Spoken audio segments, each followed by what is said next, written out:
Well, Zoila Guerra Sandoval, she tells me she has not yet told her 7-year-old daughter that she's at risk of deportation. She says her daughter is still grieving her dad, José Mynor López, who's honored at this Key Bridge memorial. The impact of the Key Bridge collapse spans far beyond the moment the dolly hit for Zoila Guerra Sandoval and her daughter. Her daughter saw her father, José Mynor López, on March 25th before he went to work on the Key Bridge that night. Then she never saw him again. She obviously misses her dad a lot, but she has grown very close to one of my brothers, who is like a second father to her. But obviously she knows that her dad isn't here. And soon Guerra Sandoval may not be here either, as she faces potential deportation.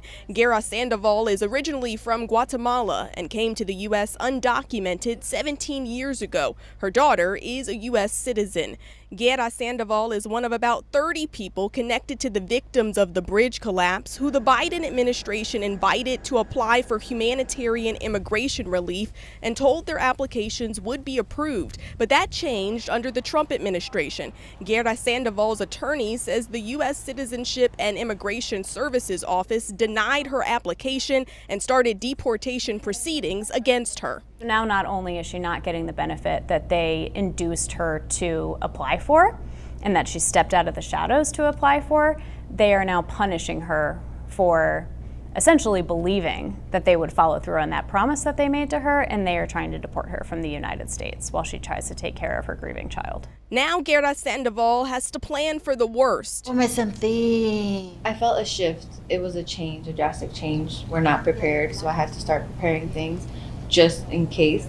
And when we go back home, no one has a place to live. We don't have money, so we have to start thinking about those changes that I still even haven't been able to make. She says her daughter would likely stay here in the U.S. with a family member if she gets deported, but she's hoping and praying for a miracle. And hopefully, God willingly, that doesn't even happen.